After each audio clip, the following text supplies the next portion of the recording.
I've had my pole set up in my home for 4 years now. Let's check in on my progress.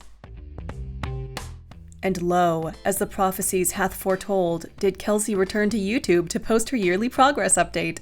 Yes, I'm back with the most exhausting video I film each year. Longtime Kelsey fans will know that I abhor static pole, so you should be very impressed to know that I am actually pretty darn comfortable with it these days. And here's a clip of me doing more power pole style moves at the studio because I do not want to yank my pressure mounted pole out of the ceiling again. It's feeling fun to fly around the static pole these days, and I can't believe I just said that.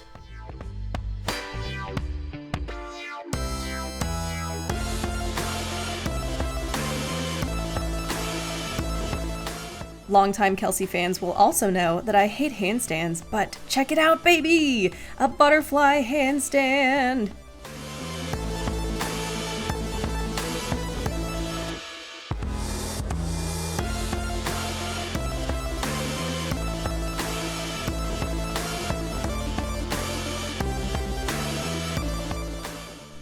Speaking of butterflies, I've spent the past year, unlearning the not quite right way I first learned them, and putting them into combos.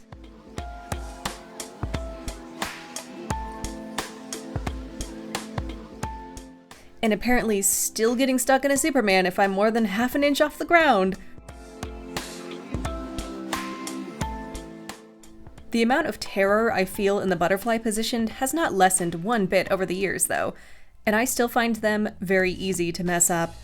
A lot of the moves at the level I'm at now, like butterflies, are really scary to work on alone at home because of the instability of the position or the dismounts just being, and then you just drop to the floor. Like the bow and arrow here. Or me really messing up this hang glider split. Oh my god.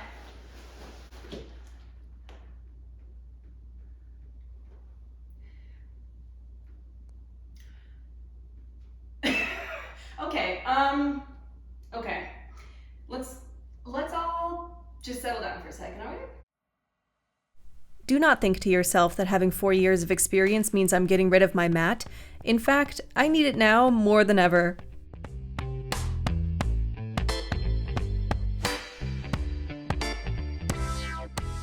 Now you can return to screaming with excitement because I got my first ever extended butterfly today! Yes, it could be more extended, but I've never actually even tried to move my upper leg like this, and I'm really excited about it.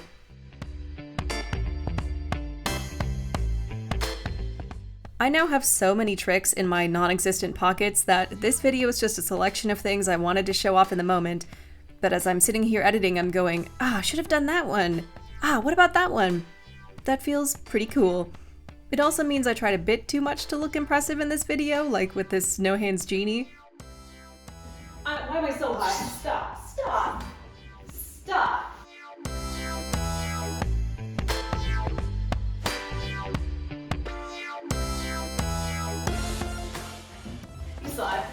You saw it.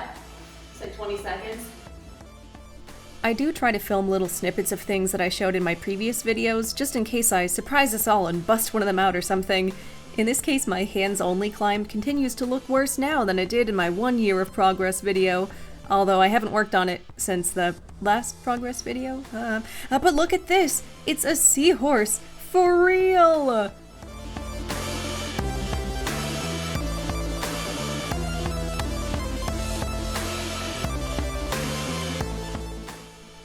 Just don't look at the other side, okay? Now that I've done this for so long, I'm entering into the territory of moves I've never even heard of. Poisson? Huh? Manarina? What? Marchetti split? Who? I've also been shown things like how to one day handspring up into an Aisha that, yeah, okay, you can show it to me in class, but I'm gonna need about 2 years of me just drilling it at home before anything clicks. Or, here's a flare. Or you might have noticed my occasional aerial invert. This is stuff that is simple in theory, but at least for me, it takes a really long time to get right. And because I just have so many different things to work on, some things fall by the wayside. Which is why I still only have my shoulder mount on one side.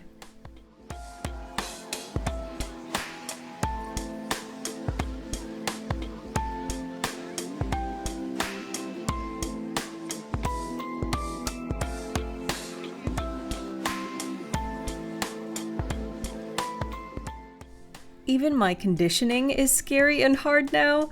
Gone are the days of, let's just do 10 knee tucks on each side.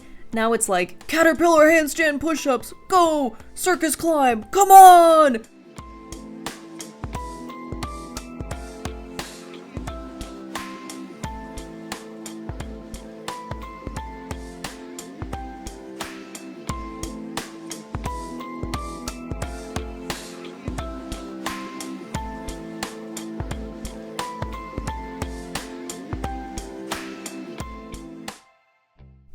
What you're not seeing in this video is almost as important as what you are seeing.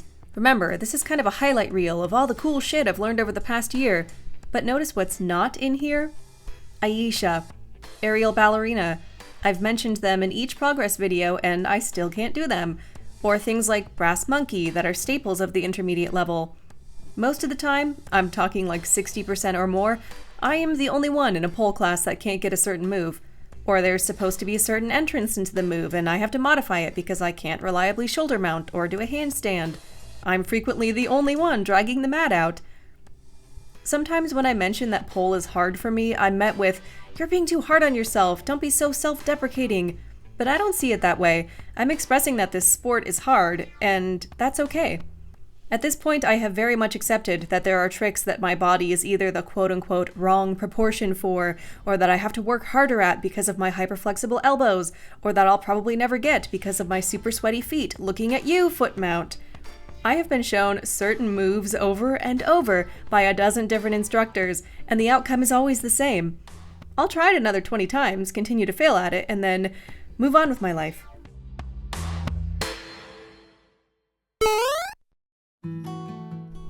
And yet, this year I performed 2 pole routines at a drag show hosted by my amazing performer friend and got dollar bills thrown at me.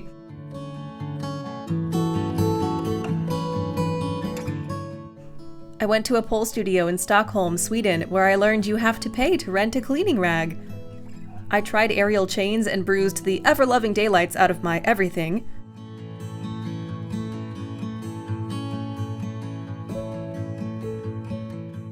I've been a regular attendee at 2 different studios, taking tricks, flow, and exotic classes.